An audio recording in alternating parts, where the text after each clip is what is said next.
Bonjour à tous et bienvenue à Star Wars en direct, la voix du fandom Star Wars depuis plus de 353 ans. C'est incroyable, messieurs, dames. Et aujourd'hui, pour ce Star Wars littérature, je suis accompagné de la voix de la publicité, celle qui vend les t-shirts, celle qui vend les trucs que vous mettez partout et qui vous dit que c'est pas cher et que ça vaut le coup. Aude. Bonsoir. Bonsoir, Aude.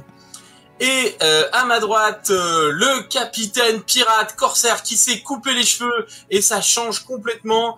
John Sparrow dit Jean. Salut Tom, salut Aude, salut à tous. Et salut. on voit bien le petit côté L'Oréal aussi. Tu pourrais faire des pubs aussi, Jean, je pense. Ouais, t'as vu beau gosse, beau gosse. Ouais, c'est ça. Et donc moi, voilà. Et donc aujourd'hui, pourquoi donc qu'on est là on va pas parler de Star Wars Andor, mais je l'ai mis quand même en fond parce que voilà, ça nous surlupine. On est mardi, demain sort le Star Wars Andor. C'est l'occasion de vous rappeler les anciennes émissions avec cette fameuse émission sur Star Wars Andor. Disney a laissé regarder quelques chanceux de l'équipe les 4 premiers épisodes. Ils nous en parlent. Manifestement, ça change, mais c'est sympa. On a également une grande nouveauté dans Star Wars en direct, le Star Wars en direct musique, où c'est qu'on va parler de la musique. Voilà, donc et puis on en a un petit dernier, c'est le dernier, la petite dernière émission hebdo dans laquelle on parle du D23 avec des Québécois qui ont un joli accent. Et je crois que t'es dedans aussi, Jean. C'est d'ailleurs là qu'il faut faire que tu avais une nouvelle coupe de cheveux. C'est ça, et donc, quel événement! C'est quand même pas rien. Moi, je t'ai toujours vu comme ça, donc voilà, c'est un événement marquant quand même dans l'histoire de Star Wars en direct. Plus que toutes les annonces de l'année 23, effectivement. Ouais. Oui, il y avait aussi les annonces de la D23, voilà, c'est ça. Et il y avait quand même pas mal de trucs. Et donc, comme on a décidé de décrocher le jackpot des 24 heures d'émission, on va commencer par un WhatsApp. Qu'est-ce qui s'est passé de beau dans ta vie? On va commencer par les hommes pour une fois. Vas-y Jean, à part tes cheveux, quoi d'autre t'as eu comme gros changement Star Wars dans ta vie, quoi? Alors déjà, on va essayer de faire plus court que, par exemple, que le tome 2, hein, où on a passé quand même 20 minutes à WhatsApper avant de lancer l'émission. Ah non, il faut pas faire ça, il faut pas. Ah non, 20 minutes, c'est sur 1 heure, c'était pas top. Mais en fait, moi, je voulais parler du fait que je vais pas parler de ce que j'ai fait Star Wars, moi, je voulais juste mentionner le fait que cette émission-là, c'est la 100e littérature, émission Star Wars littérature, en fait. Bon anniversaire! Voilà, donc c'est cool. Alors, c'est super cool d'avoir Aude pour la première fois en litté, si je me dis pas de bêtises ou pas. Ouais, t'as déjà fait des émissions là. Voilà, pour ta première, tu t'arrives pour la 100e, c'est magnifique. Ouais. Si je me souviens bien, la première, c'était avec Henri. Alors voilà, je vais mentionner un petit peu tout ça. Ouais. Exactement, c'est ça. C'était une émission sur le rappel de tout ce qui était légende, le tout premier litté, ouais. Alors moi, voilà, je voulais juste remercier Henri et tous les anciens membres en fait de la team actuelle et de la team des anciens membres. Moi j'étais là, mais tu me remercies pas quoi. Enfin, j'étais là la première, mais alors Henri. Justement, je voulais en parler un petit peu. Je voulais te demander, est-ce que tu étais là dès la première litté, c'est ça, ouais? Ah oui. Avec Henri, Dany qui était pas encore à la retraite. Et toi, tu étais là déjà. J'étais, ouais, j'étais. D'accord. Ouais, c'est ce que j'étais pas sûr, donc c'est pour ça que je voulais te demander. Et donc, donc voilà, moi j'étais un vieil auditeur Star Wars à l'époque, hein, mais je me rappelle des tout premiers épisodes là, avec Dany et Henri et toi justement, qui en fait vous reviewez plusieurs romans en un épisode, ce qui est impossible maintenant, quoi. Enfin, je ne me vois pas faire ça. C'est clair. Vous alliez même pas dans les spoilers, rien, c'était juste vos avis et c'est tout, quoi. Et puis vous enchaînez les bouquins comme ça. D'ailleurs, ça s'appelait même pas Star Wars Litté, je crois, si je dis pas de bêtises. Ça s'appelait c'est les Star Wars en direct normaux. Et puis après, alors, ce qu'il faut savoir, c'est que Henri s'était fait implanter un cloud dans la tête, dans laquelle il y avait tous les bouquins Star Wars. Et tu lui posais une question, il te sortait le bouquin. Ah ouais, non, c'était impressionnant. Ah, c'était la Bible, de tout ce qui était légende. Ouais. Je me rappelle qu'il était très très déçu, lors du rachat de Disney, qu'ils aient un petit peu mis une légende de côté. Ouais. Donc c'était super cool. Depuis qu'il en a parlé à un psy, ça va mieux. Ouais. Merci Jean pour ton WhatsApp. Aude. Ouais. Alors moi, pas de WhatsApp Star Wars particulièrement en ce moment, à part que demain je vais me taper tous les épisodes d'Andor disponibles pour pouvoir faire l'épisode Star Wars en direct série de demain soir, normalement. Donc ça va déjà bien être intense. Là, cette semaine, j'ai une semaine très intense Star Wars en direct. Alors que dans ma vie perso, en ce moment, je suis pas trop Star Wars, je suis plus sur Le Seigneur des Anneaux et Game of Thrones, vu les actualités. Voilà. Donc de temps en temps, l'actualité est florissante pour l'héroïque fantasy, science-fiction, trucs de geek en ce moment. On sait plus où donner de la tête. Ah, j'ai pensé à toi, Tom, parce que je suis passée devant la boutique Stranger Things des Champs-Élysées, mais elle était fermée parce qu'il était très tard. Voilà, j'ai fait un clin d'œil intérieurement à toi et ta famille quand je suis passée devant. Qui est très sympa d'ailleurs. Je suis déçu que t'aies pas pu voir parce que si t'aimes, c'est vraiment cool d'aller faire des selfies là-dedans. Ok, bah merci pour ton WhatsApp. Me concernant, j'ai même pas pensé, tiens, mon WhatsApp, c'est quoi? Si je suis en train de finir Tempest Runner, là, je suis un peu à la bourre quand même, et c'est vraiment très très sympa. On reconnaît les personnages, et c'est tellement bien fait. C'est fou parce que ça se passe un peu, c'est monté un peu à la Tarantino. Il y a des scènes avant, après, etc. Et grâce à la voix des personnages et à des éléments caractéristiques de l'histoire, par exemple Paneita, à un moment il tousse, tu sais s'il est jeune, s'il est vieux, t'arrives à positionner ou un fond de musique derrière, t'arrives à reconnaître la musique de telle scène. Et sans que ce soit dit, ton esprit, il arrive à reconnaître les différents passages, et je trouve que c'est fait vraiment dinguement. Et en dehors des lités là qu'on a dévoré, je lis aussi le deuxième bibliothèque verte que j'ose pas lire dehors parce que quand les gens vont voir avec ça, je vais chier la honte. Et je me suis rendu compte que les personnages, en fait, ils allaient piocher dans les autres bouquins Star Wars Adventure, les comics. Donc c'est vraiment hyper crossover. Donc je trouve qu'il y a vraiment du super boulot. Voilà pour mon WhatsApp. Alors maintenant, comment on va essayer quand même d'avancer? On va principalement parler de ce tome-ci, voilà, le tome 3 de Panini Comics, La Haute République, avec magnifique Lournadi, merci, c'est encore plus joli que sur l'écran. Et donc, mais ça va être vraiment le plat de résistance. Pour commencer, juste à l'apéro, je vous sors un petit paquet de cacahuètes. Ça s'appelle Le monstre du pic du temple. Les gars se sont pas emmerdés pour le titre. Et ça nous parle de cette fameuse Jedi. Donc, alors ce qui est intéressant, c'est que le comics, il est écrit par Cavan Scott. Cavan Scott, il avait amené ce personnage dans le roman, j'ai perdu, celui qui est juste avant Tempest Runner. Oui, L'Orage gronde. L'Orage, merci, de Cavan Scott, qui est un excellent roman, celui de la destruction de Valo. Et on y rencontre une Jedi qui est pas tout à fait une Jedi. J'ai perdu sa race, c'est la race d'Adigalia. Ah ben là, il n'y a que toi qui connais. Ouais, voilà, donc je l'avais, mais entre-temps, j'ai perdu. Donc, et alors, ce qui est rigolo, c'est que dans le roman de Cavan Scott, il me semble qu'il y en a deux. Il y en a une qui est Jedi et une qui est non Jedi. Et là, on suit la non-Jedi, vous savez, c'est la fameuse chasseuse de monstres qui s'appelle Tai Yorick. Et apparemment, elle va avoir, je pense que si nous la développe comme ça, il va y avoir du lourd. Je vous fais un petit résumé, c'est pas bien compliqué, on le fait très très court. C'est une tolotienne. Je vais le résumer si tu veux. Je le résume si tu veux, Thomas. Ah oui, tu le fais, alors vas-y, je t'en prie. Ouais, donc voilà, donc pour un peu compléter ce que tu dis, ouais, c'est une mini-série de 4 numéros seulement, qui va nous raconter donc les aventures de Tylera Yorick, de son nom complet. Donc Ty Yorick, donc comme tu dis, un perso qui apparaît dans The Rising Storm de Cavan Scott, et que beaucoup de fans ont apprécié. J'ai l'impression que c'est devenu une fan favorite dès le premier livre, dans une aventure qui se passe donc avant la République faire de Valo. Donc si tu l'as mentionné.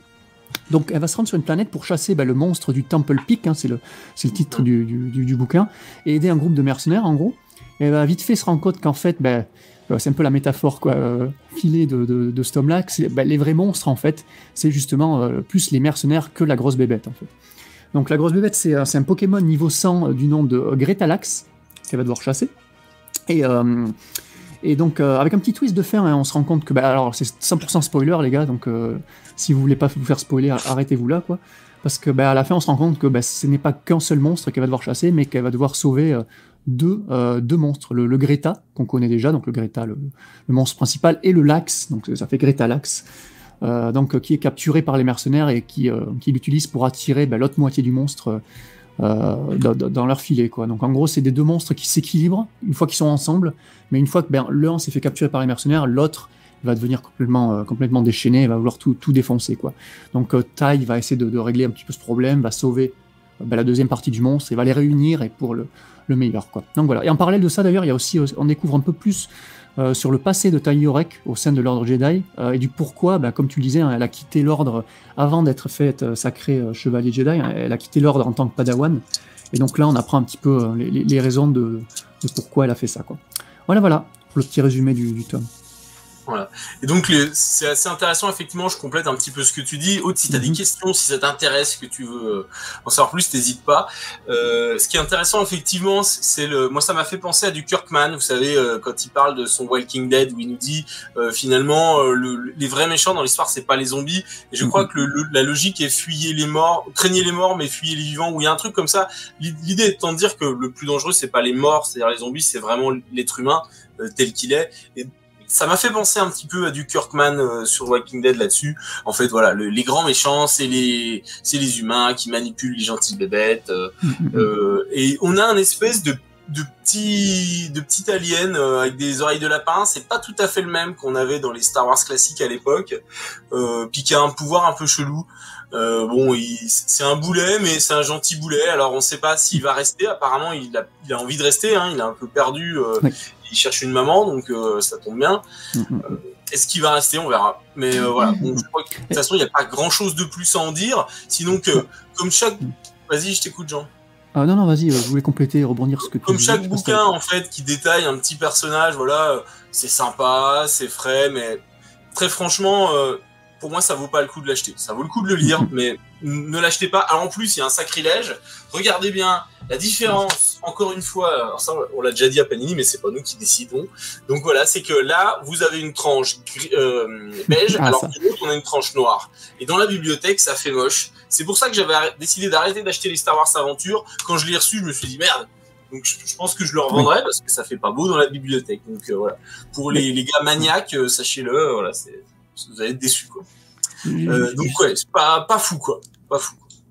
Ah oui, vraiment, j'ai plutôt bien aimé, tu vois, au contraire de toi. Mais justement, tu fais bien de le préciser. Quand est-ce que tu n'aimes pas, Jean?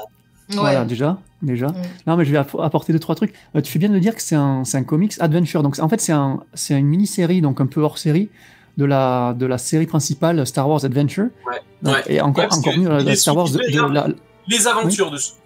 Donc voilà, c'est du Young Jeunesse. Et je me demande si j'ai pas vu IDW sur vos trucs. Exactement. Là. Et du coup, en VO, voilà, c'est publié par IDW, c'est pas Marvel qui publie ça ici. Parce qu'ici, en VO, c'est Marvel qui publie la série principale dont on va parler, là, le tome 3, donc publié par Panini en France. Et les jeunesses, donc c'est IDW qui publie ça. Alors, je sais pas, en France, c'est Panini aussi qui... Oui. Vu que, Alexandre, comment il s'appelle, Aurélien était venu en parler. Donc, c'est aussi Panini. Panini fait tout en France, mais de couleurs différentes. Donc, j'imagine que les Adventures sont noirs et les adultes sont dorés. Non, c'est l'inverse. Ou l'inverse. En tout cas, pour un public jeunesse, je trouve que ça fait très bien le taf, hein. Que ça soit au niveau du dessin, la dessinatrice qui a fait les couvertures qu'on voit là, c'est la même dessinatrice qui a fait les intérieurs, que je trouve très cartoony, très coloré, c'est très très joli, ça catch bien l'œil et tout, c'est super pour les enfants, je trouve ça passe super, il y a de l'humour, il y a de l'action, on s'ennuie jamais, ça avance bien, l'histoire est un peu prévisible, pas un peu légère, quoi, mais moi je trouve que ça correspond très bien à un public jeunesse.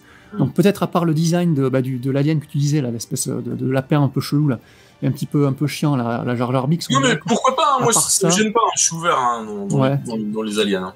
Mais la question c'est que je trouvais que tant qu'à faire une série jeunesse, j'ai trouvé que l'autre était mieux, les Star Wars Aventures, la série principale.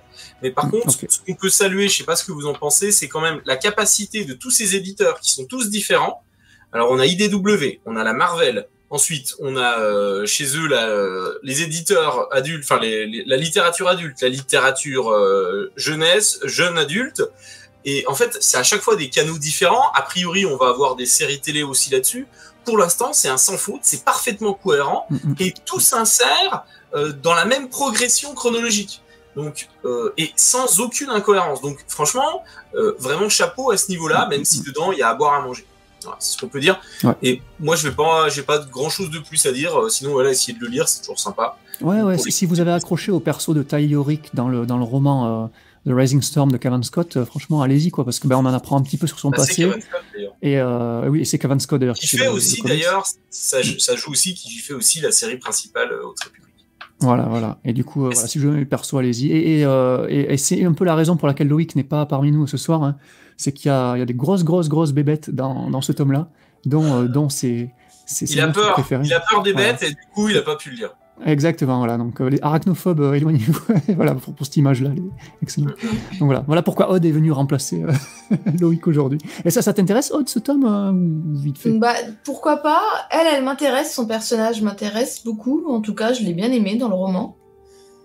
Là, je suis en train de lire en parallèle une petite fiche sur elle, et c'est vrai qu'elle est assez intéressante. En tout cas, son passé est intéressant. Puisque, pour bien spoiler les gens, en fait, elle a quitté l'ordre Jedi quand elle était assez jeune, à la suite d'une mésaventure qu'elle a eue avec son ancien coéquipier, dont elle était a priori un peu amoureuse, et elle a fini par le zigouiller parce qu'il était comme possédé par le côté obscur. Donc en fait, à la suite de ça, elle s'est coupée du truc, et elle est devenue un petit peu chasseuse de primes Jedi, en fait. C'est la Ahsoka de la Haute République, un peu, quoi. La quoi? La Ahsoka de la Haute République, c'est-à-dire qu'elle a franchi du conseil parce que ça merde, et en termes de valeur, elle s'en trouve pas. C'est ça, ça a merdé. Donc la pauvre, elle a l'air traumatisée. Non, elle m'intéresse pas mal, ouais, pourquoi pas. Est-ce que tu as des questions sur ce tome avant qu'on donne notre note? Non, pas spécialement. Si, la temporalité, à la limite, ça se passe quand par rapport à tout ce globier de la Haute République? Bien avant, d'accord. Okay. Ouais. Oui. Juste avant, après on ne sait pas exactement quand, mais il n'y a aucune mention du fait qu'il y a... D'ailleurs, donc Evan Scott, là, le Rage Gronde, tu l'as eu, tu te rappelles, dès le départ, en fait, elle nous parle qu'elle a déjà laté un monstre. Donc en fait, elle fait que ça tout le temps. Oui, c'est vrai qu'elle a parlé de ça, d'accord. Mais moi, à ce moment-là, j'ai cru qu'elle faisait référence à des Drengir ou un truc comme ça, tu vois. Enfin, ou à n'importe quel monstre. Non, c'est un contrat, ouais, c'est une chasseuse de monstres, quoi. Ouais, c'est un Boba Fett du monstre, quoi. Que des monstres, elle dit qu'elle veut pas chasser de forme de vie intelligente. Non. Exactement. Du coup, Jean, je te propose qu'on passe à la note, comme ça on va directement à l'essentiel. Vite fait, moi je m'y ai mis un bon 16 sur 20, tu vois, un bon moment. C'était pas ouf, mais c'était très sympa. Ça se lit vite aussi, d'ailleurs, c'est pas très très verbeux, il y a beaucoup d'action. Donc moi je recommande quand même la lecture. Okay. Tout le monde aura le diplôme avec toi, ça c'est sûr. C'est sûr. Est-ce que t'as déjà mis en dessous de 15, Jean? Oui, j'ai déjà mis en dessous de 15, mais c'est le ressenti, qu'est-ce que tu veux que je te dise, quoi. Je suis très mauvais critique, hein, mais... Non, mais je vais pas être... Moi, je passe un bon moment. En tant que j'ai passé aussi un bon moment, c'était sympa. C'est juste mon côté, tu vois, trop... le côté doré m'a bloqué, quoi. J'ai eu l'impression de me faire niquer, et du coup, ça a perdu des points d'entrée. Moi, je lui mettrais un petit 12, quand même, c'est sympa. C'est juste que, voilà... Ça vaut pas le coup de l'acheter, mais un petit 12 quand même. Si on fait la moyenne de nous deux, ça fait 14. Donc voilà, c'est pas non plus dégueulasse. Ouais. Maintenant, je vous propose qu'on passe à le gros tome qu'on attendait tous, la Haute République avec l'Ornadi. Qui est-ce qui veut me faire le résumé? Est-ce que quelqu'un se sent, ou sinon j'y vais? J'ai rien préparé, mais j'y vais quand même. À vous de non, vas-y, c'est toi. Ouais. Allez, c'est toi. On avait dit que c'était toi. Alors... On y va. Du coup, ce tome se décompose, en fait. Il a deux parties, en fait. Il y a une grande partie principale, les épisodes 11 à 15, qui sont la principale série, c'est-à-dire l'ongoing de 11 à 15. Et puis, pour nous le vendre 18 balles, il fallait qu'on rajoute un petit bout. Donc, on a dit, tant qu'à faire, il y avait une mini-série sur Marchian Ro, l'œil de la tempête. Donc, du coup, c'était important de le placer. Je trouve que c'est très pertinent. Je sais pas vous, déjà, avant qu'on parle du résumé, je trouve que c'était très pertinent de l'insérer dedans, plutôt que de nous le mettre comme ça sur un espèce de fourre-tout, puisque quelque part, il y a une certaine continuité même dans l'histoire. Donc why not? Et donc on reprend notre fameuse Jedi là, donc qui s'appelle Keith Trennis, avec un des jumeaux Yel, et à la suite de l'épisode 3 où en fait ils se font attaquer par la grosse bébête qui fait faire des cauchemars. Et donc on voit bien qu'elle est décontenancée, et puis on a un des maîtres tempêtes, vous savez, Passepartout dans son équipe dans la Hulkbuster un petit peu. Avec l'Ornadi, et donc il y va pour flinguer les Jedi, et l'Ornadi le laisse pas faire. Donc c'est intéressant parce que de l'autre côté, on a tous nos Jedi dans leur super vaisseau qui veulent sauver les jumeaux Yel, et ils se disent tiens, tant qu'à faire, autant envoyer un gros bourrin pour aller récupérer nos petits Jedi qui sont tout gentils, et ils envoient un Trandoshan, voilà, énervé, à moitié bouffé par le côté obscur, et à qui on a coupé un bras, donc il est super vénère. Il va aller latter la gueule de tout le monde. Donc voilà, comme ça, du coup, on récupère tout le monde, sauf que l'Ornadi, elle réussit à se barrer, en fait. Donc comme elle se barre, tout le monde est un peu dégoûté, oui, forcément, et on nous explique comment ça s'est passé. En plus, elle s'est fait carrément couper une main, l'Ornadi par Avar Kriss, Et donc là, c'est vraiment passé à ça. Ils ont vraiment failli la bouffer. Et quand ils se retournent, nos fameux Nihil, dans leur tanière, et dans ce coup-là, ils vont se faire attaquer par les Jedi. Et donc là, ils n'y avaient pas vu venir. Donc c'est des contre-attaques sur les deux champs. Et donc Lournadi se fait couper une main cette fois-ci. Comme Luke. Voilà, comme Luke, mais sauf que là, c'est pour la lumière et pour la vie, quoi. Ouais. Donc, ça, c'est plus classe, quoi, tout de suite. Voilà, hein, ça se sent que j'ai pas préparé le truc, mais ça passe rapidement. Danny va être content. Et donc, ils se font gicler. D'ailleurs, la Lournadi, ils la refont prisonnière. Est-ce que c'est bonne idée, oui, Jean, d'avoir l'avis de Loïc pour le tome. On le mettra. Ils la refont prisonnière. Alors, se pose la question, est-ce qu'elle est prisonnière? Est-ce que ça correspond à Tempest Runner, là, au niveau de la... Non. Alors, j'ai double-check parce que j'ai eu un doute aussi. Mais en fait, là, c'est une nouvelle fois. Là, ils savent que ce n'est pas elle, la Eden Nahir. Et donc, c'est la deuxième fois que c'est capturé. Ils pensaient ça au début. Ah oui, c'est vrai. Et sinon, parce qu'à l'époque, ils croyaient que c'était elle. Très bien vu. N'empêche, on a tous écouté Tempest Runner, c'est quand même incroyable. Cette nana, non, toujours pas. Elle passe sa vie à se faire capturer et à s'échapper, en fait. Ils n'arrivent pas à la garder, quoi. C'est une anguille, en fait. Bah ouais, mais surtout, c'est aussi, ça se demandait si elle aime pas se faire emprisonner, quoi, parce que. Franchement, à chaque fois qu'elle réussit à s'échapper, elle y retourne, quoi. Donc, voir c'est le plaisir de s'échapper. Vous savez, c'est comme Michael Scofield dans Prison Break. Ouais. À la fin de saison, il sort, il se fait regauler, il y retourne, et comme ça, il a le plaisir de chercher un plan pour s'échapper, quoi. C'est peut-être ça. C'est notre Michael Scofield à nous. Et donc, ils se disent, bah, c'est pas grave, maintenant, on va la voir, mais contre-attaque, donc c'est contre-attaque sur contre-attaque. Vas-y que je te pète le flambeau stellaire. Alors, c'est pas vraiment un spoiler. Vas-y. En toute simplicité. Bah oui, mais c'est pas vraiment un spoiler parce que quand on a vu la pochette de la chute de l'étoile, et puis ça fait un moment qu'on a compris qu'ils allaient le déboîter ce machin, sinon on l'aurait retrouvé. Donc effectivement, attaque sur le flambeau stellaire avec les super bestioles qui zigouillent tous les Jedi. Et alors là, c'est l'hécatombe, hein, tout le monde claque. Enfin, j'ai remarqué, je veux pas dire, je vais quand même préciser un truc, je sais pas si vous avez remarqué. Rapidement, les aliens Jedi se font facilement zigouiller, mais alors les aliens humains, ceux-là, on n'y touche pas. C'est quand même un peu discriminant, donc si on pouvait faire remonter ça à l'auteur, Cavan, voilà, si tu pouvais laisser un peu les aliens tranquilles, moi ça m'a bloqué. J'aimerais bien qu'on latte aussi un peu de l'humain. Ils ont fait revenir les jumeaux Yel, hein, qui finalement étaient morts, mais qui sont plus morts, donc bon, why not. On a eu un coup de Starkiller avec comment il s'appelle, vous savez, le rose avec les cornes là. Il s'appelle, Marou. Ouais, il nous fait un coup de Starkiller, le gars retient le flambeau stellaire avec la force. Voilà, chapeau, quoi, ça, c'est pas mal, hein. Et puis, voilà, après, évidemment, c'est la fin. Donc, Avartis a failli passer du côté obscur, mais non, tout compte fait, elle reste pour la lumière et pour la vie. J'ai bien aimé, d'ailleurs, je sais pas si vous me direz, mais j'ai trouvé que les dialogues étaient vraiment bien, j'en rigole, mais je trouve ça c'est bien dosé. Je trouve que ça arrive pile au bon moment, les dialogues sont vraiment bien choisis. Et après, effectivement, on a notre fameuse mini-série sur l'œil, en fait. Et on voit, c'est intéressant parce que, donc, Eye of the Storm, et on va voir, en fait, toutes les générations. C'est-à-dire qu'on reprend pas Mark Henry tout de suite là où il en est. On va le reprendre avec la grand-mère, ensuite avec le père, comment chacun s'y est mis. On a même le peuple, en fait, de Mark Henry, les Everoni.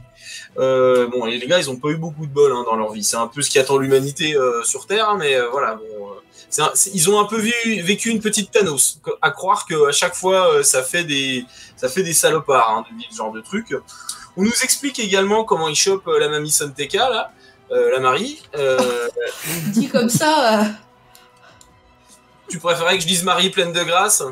C'est le terme choper la mamie, c'est ça qui m'a... Ah, c'est choper la mamie, j'ai pas fait gaffe, oui. Ouais. Alors, ils l'ont mis dans la boîte, si ça voit sur... Ouais, aussi, ouais. Voilà, donc du coup... c'est la genèse, quoi. C'est la genèse de Mark Henry. Voilà. Comment qu'ils ont gentiment mis la mamie dans la boîte, alors on va le dire comme ça. Comme ça, nous ne choquerons pas les enfants. Et on retrouve aussi des passages qu'on a lus, en fait, dans la Haute République, à savoir quand Marchion tue son père. Oui. Mais ça comment dire, ça complète des cases en fait. Il y avait plein de petits trous en fait qui étaient restés et on voit ce qui s'est passé entre temps. Pour moi encore une fois c'est très tarantinesque la manière dont c'est monté quoi. On dirait un peu le Fiction où on bouge des trous petit à petit et je trouve que c'est plutôt bien fait et on voit également le côté de la République avec la chancelière, avec ses deux lions, etc. Qui du coup est en totale panique toujours et qu'en fait elle commence à comprendre qu'elle maîtrise plus et ce qui est très intéressant c'est que tout le monde lui dit mais qu'est-ce qu'on fait chancelière, qu'est-ce qu'on fait, et elle dit je sais pas. Donc du coup c'est quand même la merde quoi c'est la nana elle est responsable de la galaxie mais voilà il y a plus de capitaine dans le bateau quoi et on comprend que à un moment Mark Unruh va recruter sur la fin une bande de Nihil, a priori, ça voudrait dire peut-être que les tempêtes, Lorna Diel doit rester en prison peut-être, et les deux autres, Panaita et puis le petit globuleux dans la Hulkbuster, a priori ils sont plus là. Donc ils recrutent des nouveaux mecs et ils les envoient sur un nouveau paradis terrestre et ils vont rechercher les nouvelles armes. Et il y a un truc qui est très intéressant, au-delà du Jedi, la tête de poulpe là, qui se fait dézinguer à la fin, c'est que parmi ces nouveaux sbires, il y en a un qui lui demande, écoute, moi je suis un gars fidèle, mais par contre je te donne mais vu comme je donne j'aimerais bien que tu me donnes un petit peu la contrepartie, c'est-à-dire donne-moi la finalité du truc, où est-ce qu'on va et pourquoi, je veux juste comprendre. Et là on voit que Mark Unruh c'est juste un sale con bourré d'ego on voit ce qui se dit dans sa tête et après on le voit devant les gars en disant allez faut que j'amène une réponse, un très bon politicien qui va faire une réponse que tout le monde veut entendre. Et en fait, il a pas vrai. Enfin, vous allez me dire c'est pas objectif ce que je dis, c'est mon interprétation. Moi, j'ai l'impression qu'à part son ego et sa soif de pouvoir, il a pas forcément de grandes ambitions ou de grands projets. Alors, il leur fait croire qu'il en a un qui est en gros, c'est un peu des anarchistes finalement, les Nihil. Voilà, c'est ça. On va péter la police, on va péter la République, et puis après on va être tranquille. Ils veulent voilà un territoire à eux, indépendant, et qu'on vienne pas les faire chier quoi. En gros, c'est ça son but. Mais en fait, ils veulent que la galaxie entière soit anarchique. Non, ils veulent juste une partie à eux. Enfin, d'après ce que j'ai compris, c'est une partie de la galaxie à eux, et vous venez pas, vous rentrez dans notre espace et on vous défonce quoi. En gros, ils veulent leur partie de la galaxie libre. Voilà, ouais, ou un petit peu ce qu'il y a dans X-Men de Hickman en ce moment, quoi. Il va leur Krakoa Island, quoi, voilà. C'est ça. Moi, j'ai compris ça, quoi. C'est ce qu'ils recherchent. J'ai terminé mon résumé, donc je vous écoutais sur vos commentaires. Aude, on t'a pas entendu sur cette. On peut attaquer directement sur la finalité de Mark Unruh. Qu'est-ce qu'il veut? Pourquoi il fait ça? Moi, Mark Unruh, j'avais pas du tout aimé. À chaque fois, je le dis dans le premier roman, La Lumière des Jedi, j'avais pas du tout aimé le moment des Nihil. À chaque fois qu'il y en avait, ça me fatiguait. Je les prenais pour des pirates crasseux, débiles, casse-couilles et pas gentils. Et il a fallu du temps pour que je revoie mon avis sur eux. Mais vraiment, dans l'orage gronde et qu'est-ce que j'ai dit d'autre? Non, dans Hors de l'ombre, on n'entend pas trop parler. Si, si, avec la merde de l'autre. Bon, mais vraiment dans l'orage gronde, entre guillemets, j'ai été réconciliée. Je les trouve toujours aussi cons, aussi méchants. Mais justement, ces petites incursions de Mark Unruh avec tout son mystère et notamment grâce à la vieille Marie, ça m'a assez intriguée, donc j'ai commencé à y trouver plus d'intérêt. Et là, j'ai été très surprise à la fin du tome, du coup, qui parle des contre-offensives perpétuelles, comme tu le disais, Tom, entre Jedi et Nihil. J'ai été surprise, paf, qu'on arrive sur la genèse, le spin-off sur Mark Unruh, en fait, avec une toute autre esthétique en plus, un autre dessinateur. Une autre ambiance, beaucoup plus froide, les dessins sont différents, sont moins beaux je trouve, mais du coup ça lui correspond assez bien à son côté tout à fait tranché, manipulateur. En effet, c'est un anarchiste, mais on a du mal à comprendre vraiment ce qu'il veut, puisqu'il vient d'une société mais tellement destructrice, égoïste, égocentrique, et basé uniquement sur la violence et la souffrance, qu'on a du mal à voir où il veut aller. Voilà, il n'est pas juste dans je veux régner sur toute la galaxie comme un Palpatine. Je suis pas d'accord avec ils veulent que un No Man's Land. Oui, ils veulent un No Man's Land pour pouvoir aller s'y planquer et ripailler à la suite des raids, mais ils veulent aussi être craints. Et être craint, pourquoi? Pour quand ils passent sur une route, si quelqu'un voit leur vaisseau, qui chie dessus, mais en plus, que si eux, ils décident que tiens, le vaisseau, il est bien étincelant, si on se l'appropriait, qu'ils puissent le faire en toute impunité. Ils veulent aussi que plus personne ne puissent rien leur dire. Parce que vu leur mode, le plaisir de dominer par la violence et une destruction totale sans règles, d'où l'anarchie.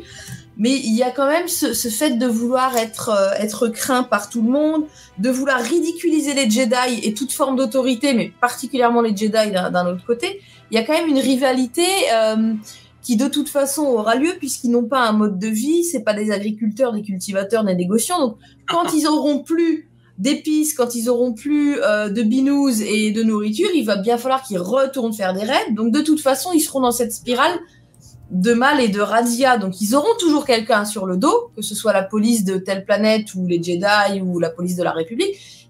Ils seront amenés à recroiser des formes d'autorité qui seront pas d'accord avec leur manière de faire. Dans tous les cas, ils seront toujours vus comme des parias et comme des casse-pieds. Donc ils cherchent pas un tout petit havre de paix sympa. On se rend compte que, surtout Mark Yonro, que c'est de l'anarchie pure et dure, quoi. Qu'est-ce que vous voulez? On veut tout casser. D'accord. Et vous voulez ça quand? Tout de suite.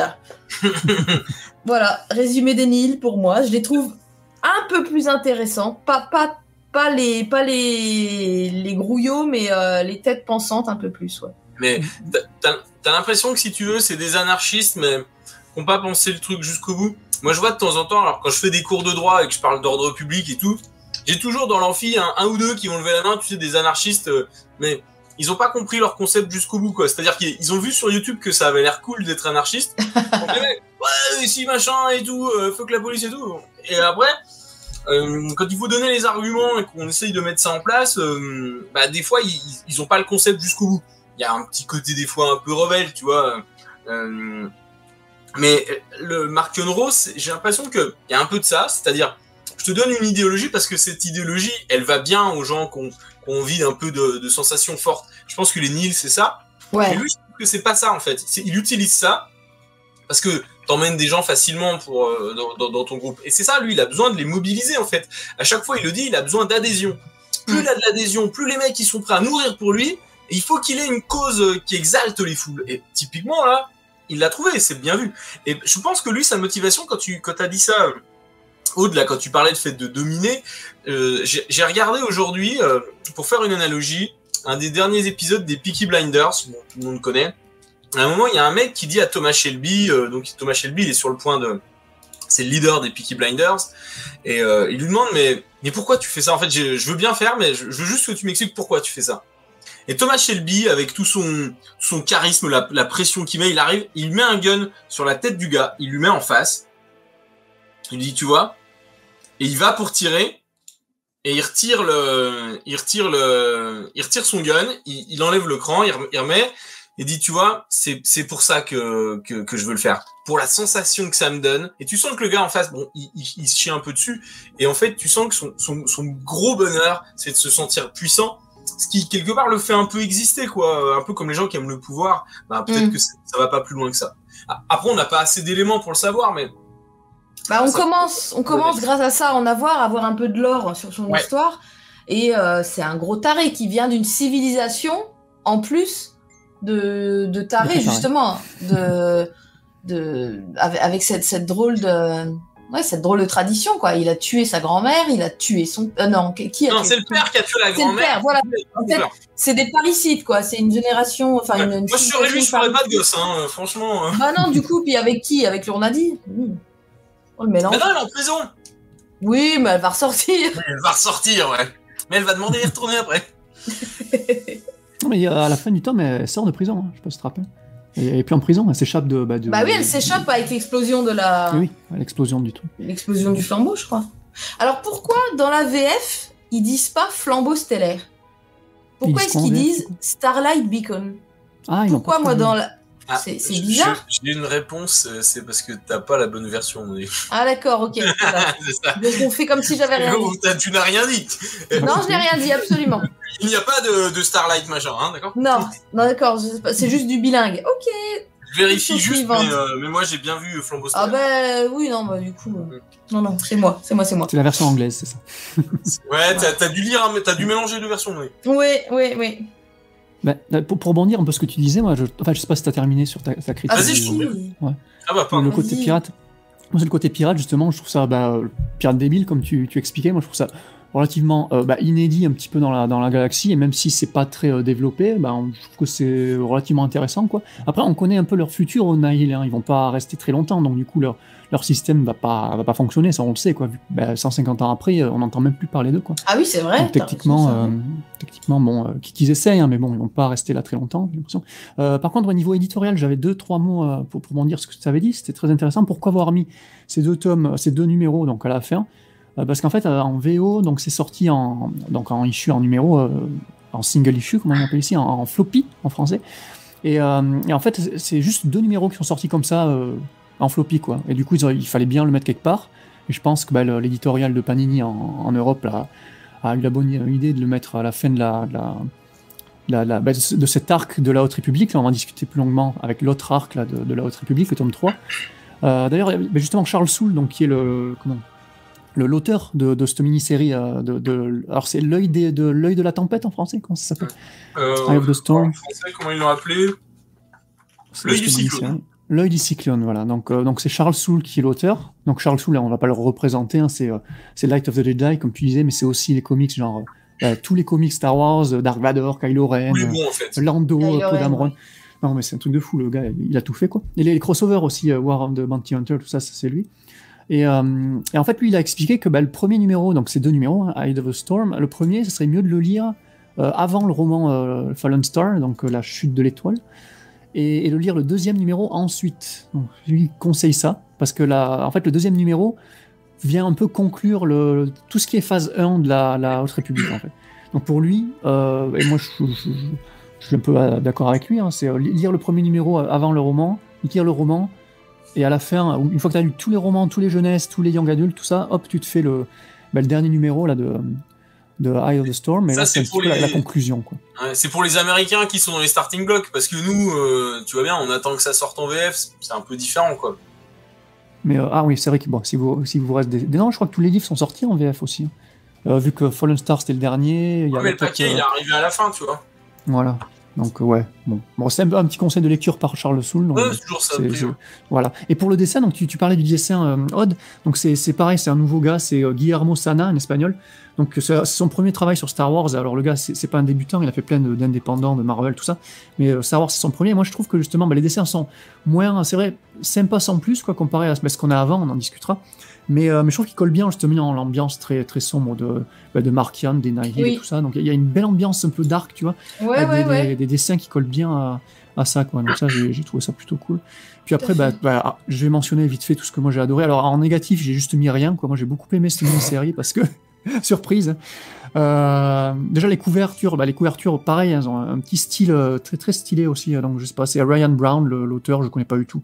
Donc très très cool les couvertures. Mais après, moi je trouve ça, voir les origines des Nihil qu'on nous distille ça et là dans les romans, là on a vraiment l'origine des Nihil, de comment ils ont créé cet ordre-là, l'origine de Ro, d'où il vient, tout ça, la relation avec Marie Santeca, avec le Path aussi, avec son père, tout ça, un peu ce que tu disais. Par contre, donc ça, j'ai trouvé ça sympa. Ce que tu dis, c'est sympa, mais c'est sympa pour un gars qui a lu les romans. Moi, j'imagine le mec qui se dit « Oh, la Haute République, c'est cool, je vais faire les comics ». Le gars, il est paumé, il a rien pané, il y a pas de fil conducteur. Ah bah non, là, non. C'est vrai. Mais où est-ce que tu aurais voulu qu'il publie 2 numéros comme ça, en tome je pense que l'avoir mis en fin de... Ils ont le matériel existant, donc de toute façon, ils prennent ce qu'il y a, mais c'est juste que, en fait, c'est vraiment penser ce truc-là comme étant une série de romans, et derrière, ils déroulent les young adultes, ils déroulent les comics, les machins, ils déroulent tout, mais si t'as pas le fil conducteur des romans, si t'aimes pas lire des romans, franchement, ça sert à rien de lire La Haute République, parce que t'as pas le fil conducteur, t'as pas les enjeux, en fait. Non, c'est ça.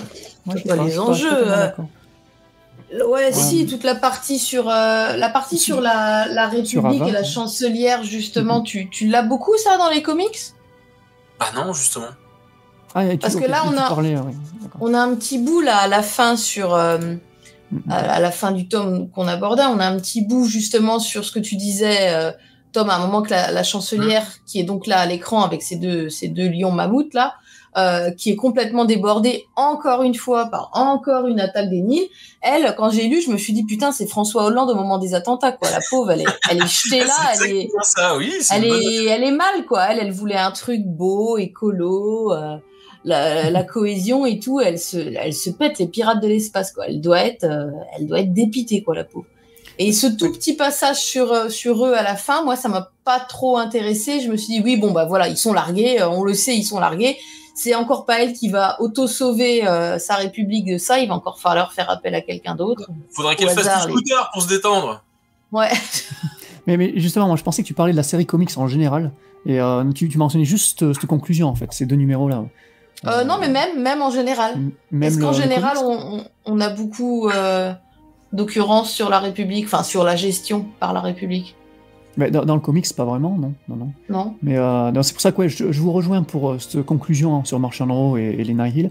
Mais tout ce qui est les aventures d'Avar Kriss, franchement, tu peux prendre le comics, te lire les 3 tomes des aventures d'Avar Kriss, ça te fait une petite aventure dans l'autre République. T'as pas tous les tenants et les aboutissants.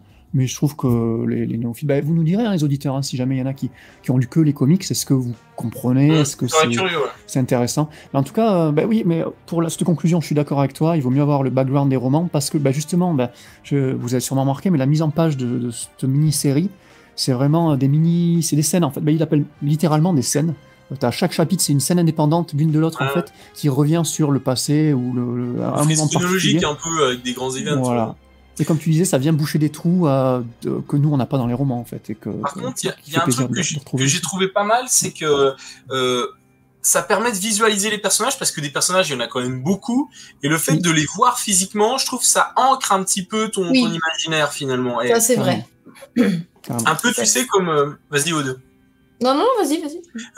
Toi qui regarde en ce moment Game of Thrones, là, j'ai trouvé que, par exemple, ça permet, comme il y a beaucoup de personnages, les gens qui lisent le roman disent, le fait d'avoir vu la série, au moins on s'y repère plus facilement avec les personnages, parce que avant, ceux qui lisaient les romans sans avoir vu la série, moi je sais que ma tante, elle prenait des notes, quoi, pour dire, attends, lui c'est qui déjà, machin, et on s'y repérait moins, et le fait d'avoir de pouvoir mettre un nom sur un visage ou sur un élément physique, te permettre de mieux structurer un petit peu le roman, quoi. Il y a beaucoup de... C'est vrai. Justement, j'avais mis ça dans les notes, exactement ce que tu dis, Tom, c'est genre, il y a Kassav, un des Tempest Runners, qui s'appelle Kassav, qui meurt dès le premier bouquin, Light of the Jedi.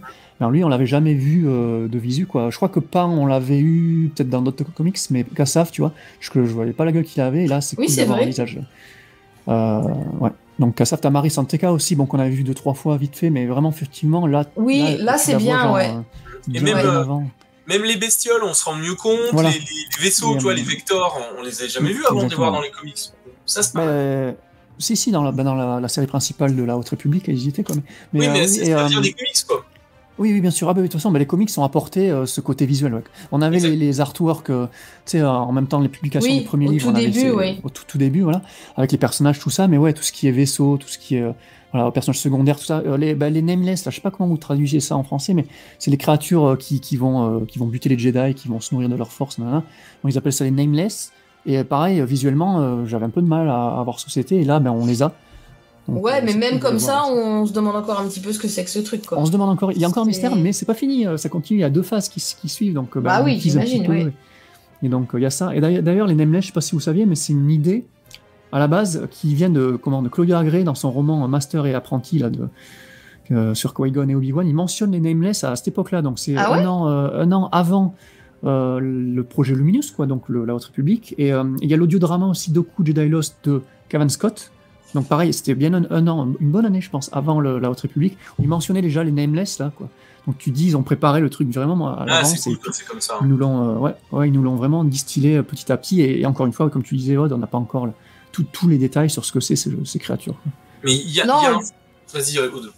Et puis comme justement, ils ont une essence naturelle qui est assez mystérieuse pour tout le monde, y compris pour les Jedi qui comprennent pas ce que ça leur procure comme effet. De toute façon, c'est difficile de mettre un visage, aussi monstrueux soit-il, comme un Drengir par exemple, aussi monstrueux soit-il, c'est difficile de lui mettre des cornes, pas des cornes, des grandes dents, ce que tu veux. Donc là, mais on va peut-être y revenir après dans l'ordre chronologique, je sais pas, parce que j'avais fait des captures d'écran justement pour vous en parler, de ce côté un peu psychédélique et comme si les Jedi étaient drogués à ce moment-là. Est-ce que j'en parle maintenant ou est-ce qu'on... Vas-y, t'es parti, lance. Ouais, je suis partie. Bon, alors, J'ai gardé des images pour vous, si les auditeurs, si vous êtes sur YouTube, vous pouvez regarder à l'écran, parce que dans cette série-là, il y a des dessins au début qui sont assez dégueulasses, j'en parlerai après, mais il y a sur justement cette particularité de la bestiole possédée par les Nihil qui est jetée sur les pauvres Jedi qui ne comprennent pas ce qui leur arrive.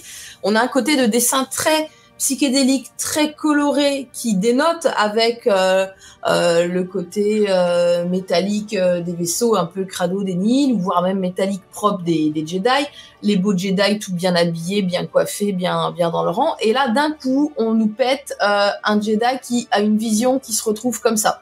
Donc là c'est je crois que c'est Avar qui voit ça, elle, au travers du prisme de cette créature qui lui crée un effet un peu bizarre, un peu comme si elle était droguée, comme si elle avait pris des psychotropes.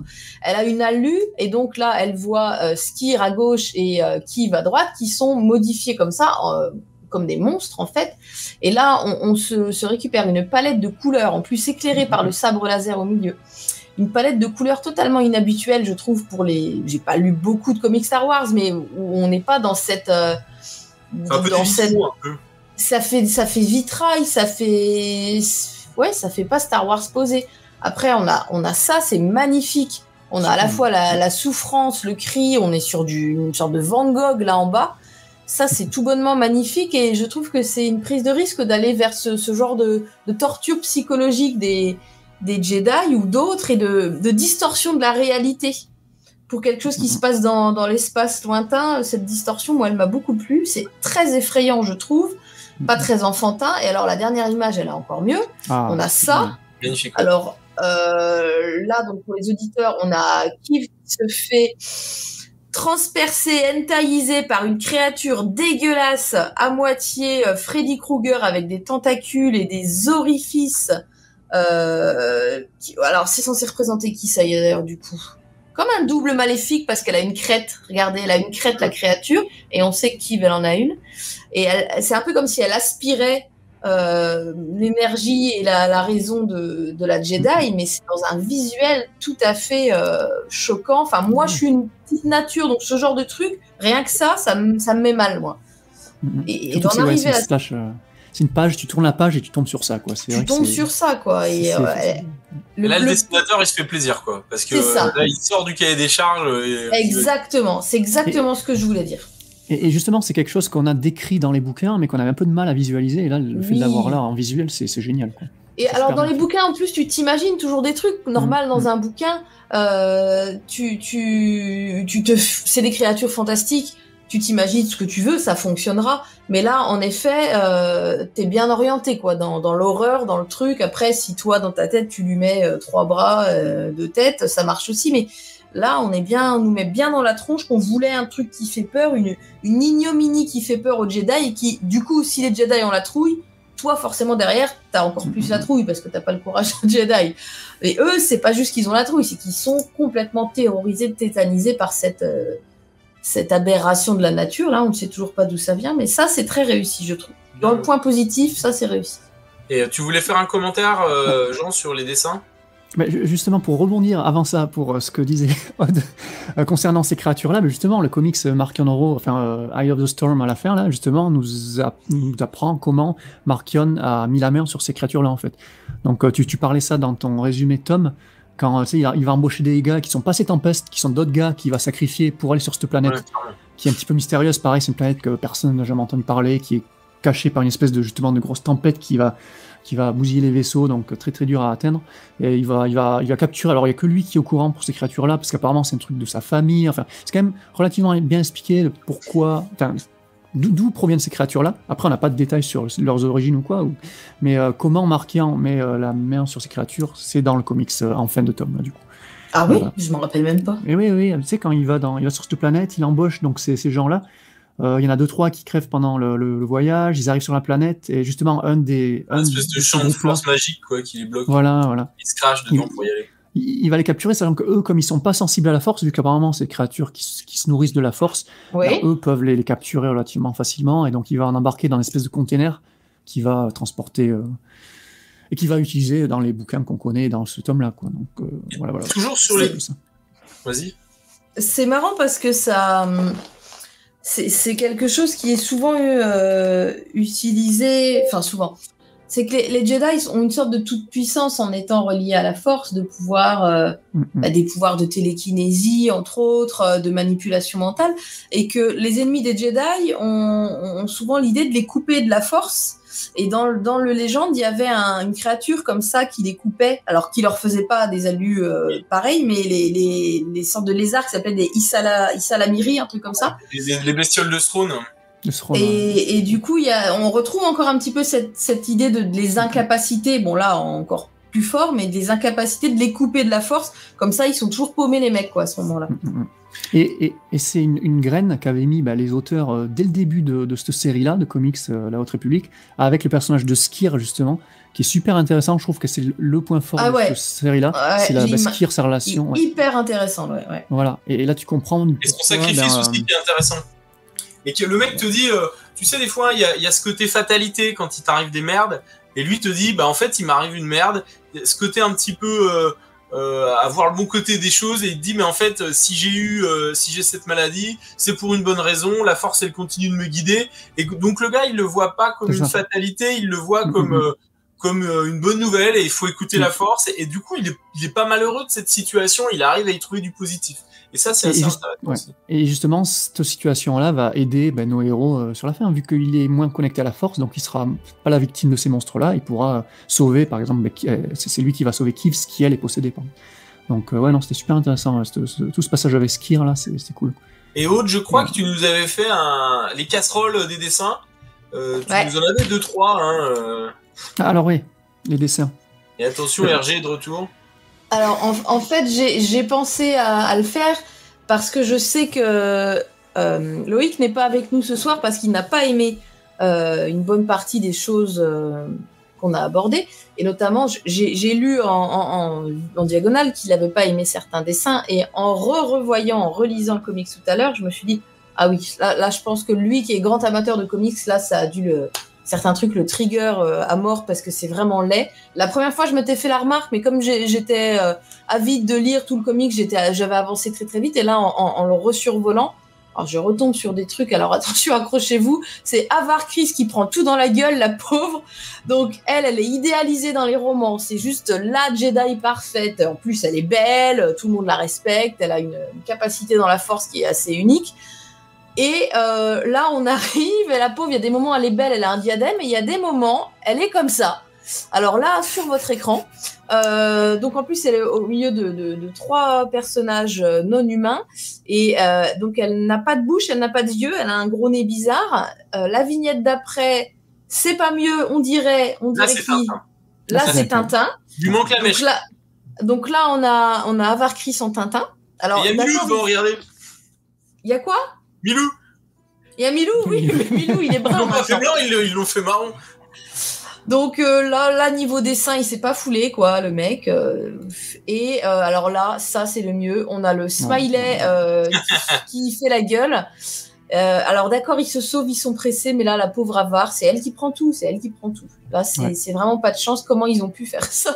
Ouais, mais sa femme, elle l'appelait pour aller bouffer. Elle dit, grouille-toi, il dit, bon, d'accord, il a fait. C'est l'heure de la cantine, allez vite! Il y a Avar, mais il y a pas mal de têtes de Kiv et de notre personnage aussi. Il y a 3 personnages qui prennent cher là. Ah ouais. Ouais, j'ai noté ça aussi. Ouais. Kiv et Avar et quand d'un côté tu as ça, et Lourna. C'est beau, c'est travaillé. Tu as la Skir à l'écran et derrière tu te tapes ça, tu fais waouh. Justement, je voulais justement revenir sur ça parce que c'était le problème qu'on avait, si tu me permets, Aude, sur le tome 2 déjà. Ouais. Alors d'ailleurs. Du coup, on a 2 dessinateurs là. J'ai essayé d'expliquer le pourquoi du comment, et c'est de convaincre les gens que malgré ça, c'est quand même un tome à lire, je trouve. Donc t'as donc Cavan Scott qui reste au scénario, et t'as donc Ario, voilà, c'est toujours le même scénariste. T'as Ario Anindito qui est le dessinateur principal, on va dire, et on a notre fameux, je sais pas si tu te rappelles Tom, sûrement, c'est Georges Gentil qui est le deuxième dessinateur. Gentil, ouais. Voilà, donc il doit pas être méchant, hein, mais j'avoue qu'au niveau dessin, il est pas au niveau. Le tome 1 était 100% fait par Anindito, c'était magnifique. On va l'appeler le bon dessinateur, et puis Gentil, ça sera le méchant dessinateur. Et donc le tome 2 était séparé en 2, donc tu avais 2 numéros sur 5 par Anindito, donc très cool. Et t'avais 3 numéros, et on finissait sur ça, par Gentil. Et c'était affreux, on l'avait critiqué dans le tome 2, c'était réécouter notre émission sur le tome 2, c'est vraiment un gros point noir. Et là, dans ce tome-là, les deux reviennent, malheureusement, mais alors t'as Gentil qui fait les 2 premiers numéros, donc on entame avec lui, donc c'est très très moche, comme tu l'as dit, franchement c'est affreux, quoi. Mais on finit sur Anindito qui finit le tome avec 3 numéros. Et des super dessins. C'est ce que je me suis dit, dans cet ordre-là, ça va.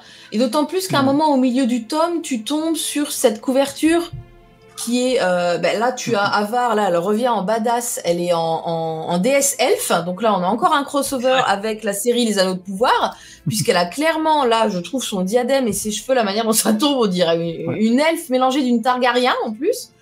Et derrière, tu te dis, mais comment ils ont pu d'un seul coup nous la faire belle comme ça et avant pas lui mettre un tout petit peu plus de soin.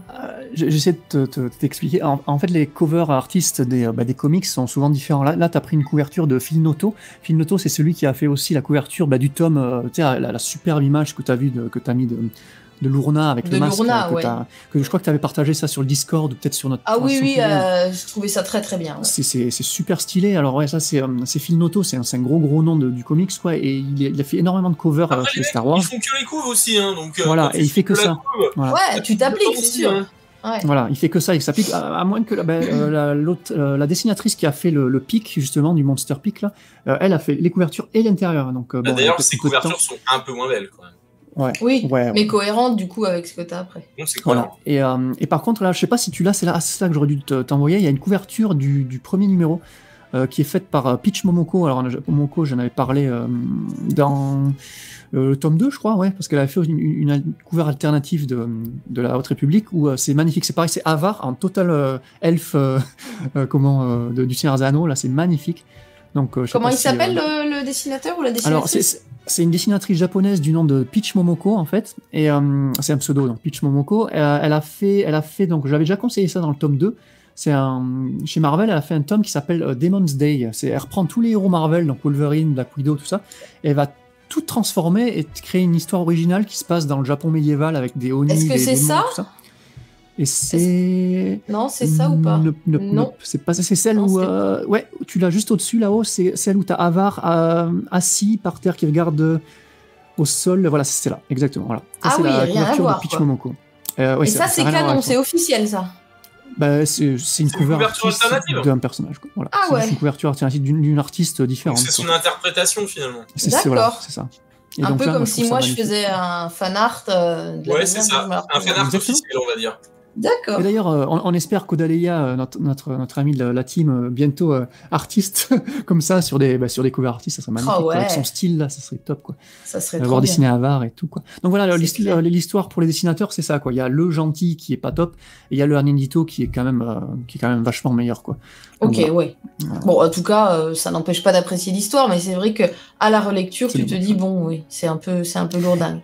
Et même si c'est dommage de l'avoir lui et de ne pas avoir eu le même dessinateur sur tout le truc, Gentil, il fait que cet arc-là, donc l'arc d'infiltration des Jedi dans les Nihil. Une fois qu'il a fini cet arc-là, donc on redémarre sur une nouvelle arc qui est la bataille de No Space. Là, la phase 2. Avec, non, je veux dire, au sein même de ce tome-là, peut-être les 2 premiers numéros qui finissent l'arc qu'on avait commencé dans le tome 2. Et les 3 derniers numéros, ça conclut un petit peu l'arc. Parce que là, ceux de la phase 2, ils sont sortis là. Alors non, justement, j'avais 2-3 détails. Est-ce que tu veux que j'en parle vite? J'avais justement un petit point sur ça. Justement, de cette phase 2, je veux bien niveau comics. D'un autre tome qui s'appelle La Piste des Ombres, qui est sorti aussi. Ouais, non, ça fait toujours partie de la phase 1, ça, La Piste des Ombres. Ça, c'est... c'est un tome qu'on va chroniquer. Non, mais alors ça se passe pendant la phase 1, et c'est l'histoire en gros d'un Jedi un petit peu, comment tu t'appelles ça, enquêteur, on va dire, c'est un peu un détective. C'est dispensable. Moi je conseillerais, parce que c'est quand même, de toute façon je conseillerais tout, tu peux me demander tout ce que tu veux, moi je conseillerais, c'est sympa, il y a une espèce d'ambiance à la détective, à la, comment t'appelles ça, je sais pas, NCIS, tout ça, là, c'est un Jedi et une humaine qui vont s'allier, qui vont enquêter sur des cas spéciaux, et ça, c'est très ambiance polar, détective années 40, tout ça, donc c'est un autre ton, et ça se passe toujours de cette même période de la phase 1, donc non, ça c'est vraiment la phase 1, on chroniquera, t'inquiète pas Tom. C'est sorti en France du coup ou pas? Ouais, il est sorti ce mois-ci là. Non, moi je voulais parler vite fait de la suite de. Là en fait, ce tome 3 conclut la série La Haute République en comics. Voilà, de la phase 1. Alors, on appelle ça le volume 2 en France, donc la phase 2 va commencer en octobre. Donc ça sort le 12 octobre, les premiers numéros de cette nouvelle série. Et attention, ça va redémarrer à zéro. Donc la série s'appellera toujours La Haute République, mais numéro 1, quoi. Donc c'est un nouveau volume. En France? Alors, ouais, en VO et en France aussi. En VO aussi, ça sera, voilà, c'est un nouveau volume. Si toi tu lis les comics, tu connais les volumes, tu sais ce principe de dès que tu changes d'équipe créative ou de personnage, en gros, ou d'époque, tu changes de volume. Tu vois, Moon Knight par exemple, tu as 9 volumes. Et c'est pas 9 tomes, hein, c'est 9 volumes. Star Wars, 9, il y en a 2 des volumes finalement. Et voilà, exactement. Quand tu prends Star Wars, tu as le volume de 2015 et le volume de 2020. Quoi. Et là, ça va être pareil. De la Haute République, tu as le volume de 2021.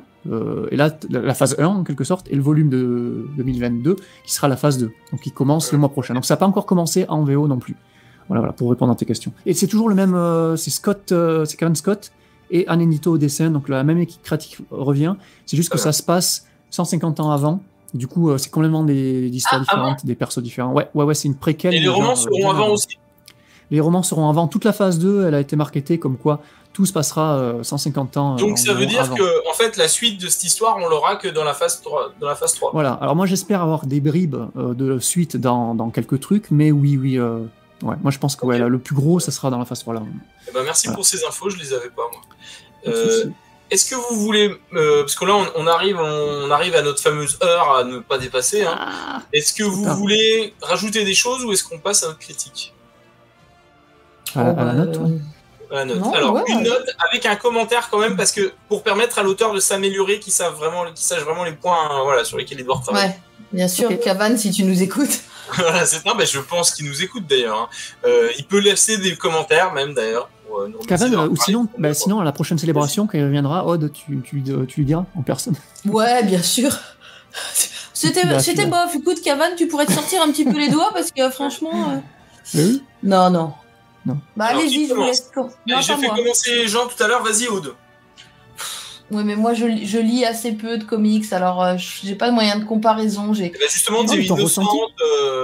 Voilà, ton ressenti vis-à-vis de ce tome une fois que t'as lu le truc. Si t'écoutes Jean, il va mettre 20, donc déjà tu vas être, ton avis va être biaisé, tu vois. Je dirais peut-être 15, parce que je trouve que finalement on n'a pas non plus énormément de choses, à part le petit arc sur Marchion, mais heureusement qu'il y avait Skir un peu, qui m'intéresse. À part le fait qu'elle pète un peu les plombs, je trouvais que ça sortait de nulle part parce que j'ai pas lu d'autres choses, donc je trouve que j'étais un petit peu embêtée avec ça. Et c'est intéressant, par contre, je pense que tous les personnages ont de grosses évolutions et de possibilités d'évolution, donc ça c'est bien. Mais je suis très déçue, attention spoiler, qu'ils aient tué Orbaline, la gelée dans son scaphandre. J'étais extrêmement déçue quand j'ai vu que Lournadid l'a abattu de sang-froid. Donc voilà. Et dans le comics, ils envoient aussi que Stellan Jones est mort. Ah oui, voilà, merci pour le spoiler. Moi j'ai pas lu La Chute de l'Étoile, mais j'ai bien aimé aussi. Non, mais ils le disent dedans, hein. Donc moi j'ai fait spoiler aussi. Je suis dégoûté, j'adorais ce Jedi. Ah ouais, moi en plus, moi aussi. Oui, donc mais je savais déjà. Tu savais j'avais déjà été spoilé autrement, D'accord. Sur le Discord, je crois, bêtement. Dans spoiler, comme une conne. Je crois, par toi, Jean, d'ailleurs, mais comme une conne, j'étais dans spoiler et j'ai cliqué, en fait. Je crois que t'avais mis la bannière et comme une débile, j'ai cliqué. Oh oui, quand Stellan est mort. Oh merde, Stellan est mort. Ouais, mais et là, tu l'as chopé par les cheveux et qu'ils sont restés dans la main, quoi. Ben non, parce que j'étais pas dans le bon salon et j'ai cliqué, mais par réflexe sur le truc. Donc, mais c'est pareil, non, mais je comprends totalement. Moi, je me fait spoiler la même chose. Spider-Man, le film, là, le 3e, pareil, c'était en bannière spoiler. Et tu sais pas pourquoi, parfois, t'as envie de regarder. C'est un peu je sais pas, un réflexe. Un réflexe, tu te dis, allez, bam, ça va pas être trop énorme, et bam, et tu lis le truc, et t'es là, merde, c'était un spoiler. Donc, ça arrive. Mais c'est dommage. On pourrait conseiller de lire ce comics, du coup, peut-être après avoir lu La Chute de l'Étoile. Ouais, c'est d'ailleurs ce qui est mais en fait, moi, j'avais fait une pause dans les lectures Star Wars. Je l'ai, La Chute de l'Étoile. Hein. Je l'ai acheté cet été et je pensais le lire pendant les vacances et non. Mais du coup, j'ai fait un petit peu une pause Star Wars, un petit peu ras-le-bol. J'ai toujours pas fini ce qui se raconte dans la série House of the Dragon. que je n'ai pas vu du coup la série, mais je suis en train de lire le livre qui raconte, donc j'essaie de finir ça. Et du coup, quand vous m'avez proposé de faire cette émission, je me suis remise à lire du Star Wars, alors j'y étais pas, mais il y aurait mieux valu quand même. Burn-out quand même là, hein, avec... Bah ouais, c'est ça. Il y aurait quand même mieux valu que je lise La Chute de l'Étoile, mais c'est pas grave. D'ailleurs, c'est sorti en audio, si ça vous intéresse. En France, c'est sorti en audio ce mois-ci. Ouais, ah oui, bah oui, mais enfin, je l'ai en livre, ça serait dommage. Oui, oui. Genre, ta critique rapide. Alors, avec une petite appréciation, comme tu aimes bien le faire, moi aussi j'aime beaucoup faire des appréciations en plus de la note. Donc, pour rappel, on avait bien aimé le tome 1, on avait mis une moyenne de 16 sur 20 sur le 1 et 15 sur 20 sur le 2, donc c'était plutôt bon, on va dire, en moyenne. Donc moi je suis très très client de cette série The High Republic, vous l'avez compris, en comics. Moi je trouve que ça va dans la continuité des 2 précédents tomes, donc moi je conseille vraiment l'achat, comme à chaque fois. En plus, si vous avez, vu que c'est la conclusion de cet arc-là, si vous avez déjà les 2 premiers tomes, allez-y, complétez-les avec le 3e, c'est logique. Pour moi c'est vraiment la série coup de cœur de tout ce qui sort en Star Wars en comics, avec Dr. Aphra et la Haute République. C'est vraiment mes séries préférées, au-dessus des autres, mais bien au-dessus, quoi. Donc pas beaucoup de déceptions, hormis le choix de Gentil, là, j'espère vraiment que... Il n'est pas prévu pour le volume 2 qui sort en octobre, heureusement, et j'espère qu'il va pas plus revenir, quoi. Franchement, Gentil... va ailleurs, fais plus Star Wars, s'il te plaît, quoi. Reste avec Alain Guito. Moi, j'ai découvert Alain Guito, je connaissais pas du tout ce dessinateur indonésien, je crois, si je me rappelle bien. J'ai découvert ici, et franchement, voilà, ça me donne envie de lire d'autres trucs qu'il a fait, parce que je trouve ces dessins juste très très beaux. Alors, ça va dépendre de notre affect, les dessins, c'est toujours pareil. Chez Loïc, même Alain Guito, c'était pas sa came, quoi. Il est trop... Oui, non, même ça il a pas relevé le truc, quoi. Voilà. Moi, en tout cas, j'ai beaucoup aimé les dessins. Niveau scénar, moi, je trouve que ça conclut très bien l'arc de Skir, de Keeves, tout ça, vu que c'est un peu les persos principaux. Hein. Et le plus gros point fort, moi, de ce tome-là, et qui était du tome 2 aussi, donc le tome 2, c'était avec The Rising Storm. On n'en a pas vraiment parlé, et je sais que Tom, ça t'aimes beaucoup cet aspect-là aussi, c'est toutes les connexions avec les autres œuvres, que ce soit les romans, les comics, les jeunesse, les young adultes, même l'audiobook, l'audiodrama, tout ça, et notamment Fallen Star dans ce tome-là. Donc je conseille vraiment de lire Fallen Star avant pour pas vous faire spoiler comme Maud et Tom, quoi. Donc les interconnexions, voir le point de vue de la team Avar qu'on mentionne dans Fallen Star et qu'on voit là, voir ce qu'ils font vraiment là, moi c'est le kiff, quoi. C'est un peu comme le film, tu sais, le duel, The Last Duel là, de Ridley Scott, où tu as les mêmes scènes de différents points de vue. Moi j'adore ça. Alors je sais que, encore une fois, Loïc, dans ses commentaires, j'irai le commentaire de Loïc d'ailleurs, lui, cette différence de point de vue, c'est pas ce qu'il a le plus plu, quoi. Moi j'adore vraiment. Il mettait combien, Loïc, comme note sur 20? Je te lirai son et toi, tu mettrais combien du coup?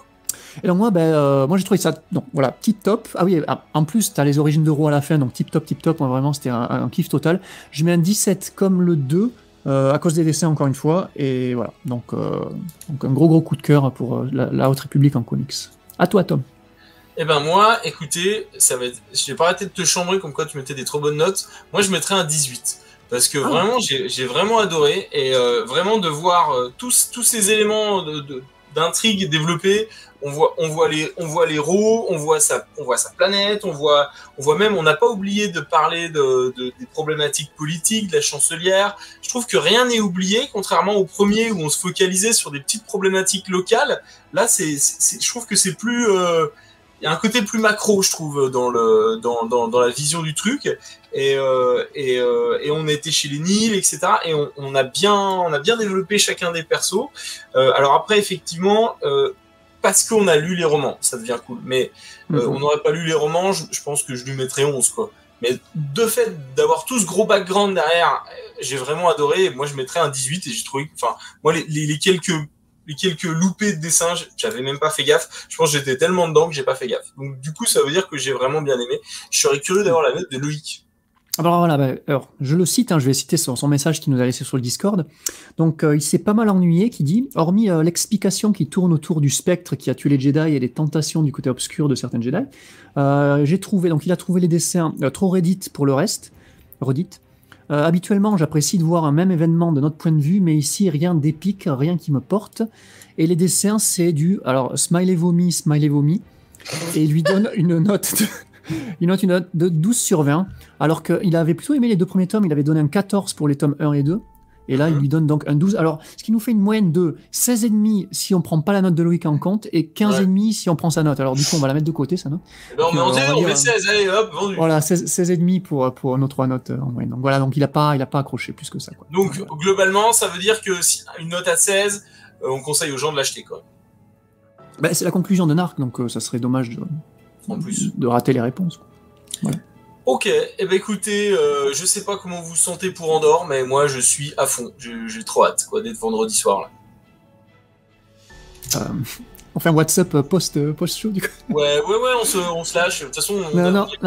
Andorre, ouais, bah, je vais les regarder parce qu'il faut, mais moi je suis plus hypé par le Seigneur des Anneaux en ce moment. Et Aude moi je suis assez déçu des séries en ce moment. Pour le coup, celle sur le Seigneur des Anneaux, je n'accroche pas du tout. Pourtant, Dieu sait que je suis fan de l'univers, mais très très fan. Je me hype pas parce que, je sais pas, je trouve qu'il y a beaucoup de choses sur le marché maintenant, avec des qualités non pas médiocres, mais qui me touchent pas, qui m'emportent pas. Tu vois, j'arrive plus à avoir des personnages où vraiment je me dis... Moi, la hype, je pense que ça va être beau, je pense que ça va être intéressant, mais bon, demain, en plus, je vais devoir me taper les 3 épisodes... vraiment à fond pour pouvoir faire le résumé demain en émission. Je serai là, je serai objective, mais j'espère être agréablement surpris, mais je suis un peu blasée en ce moment de l'audiovisuel en général. En fait. Et bah du coup, ça nous fait un super teasing pour l'émission de demain. Vous voyez un peu la transition qu'on annonce déjà. Soyez au rendez-vous pour écouter l'avis de Aude qui n'est pas emballé et qui, ça se trouve, va être transporté demain. Voilà, on a tous hâte de savoir ce qu'il va en être et on espère que vous avez tous prendre du plaisir. Et on vous remercie du coup d'avoir été à l'écoute de Star Wars en direct, la voix du fandom Star Wars, de la part de Aude, de Jean, de Loïc caché derrière les fagots qui boudent et de moi-même. Très bonne journée et que la force soit avec vous.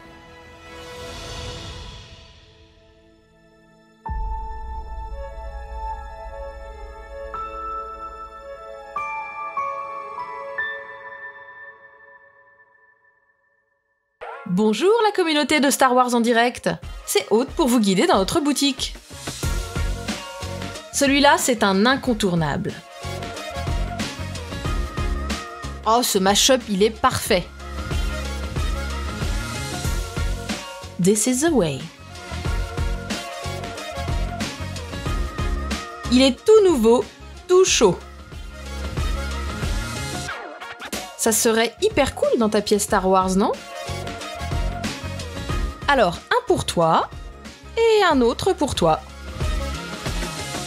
Visitez notre boutique et merci de votre soutien.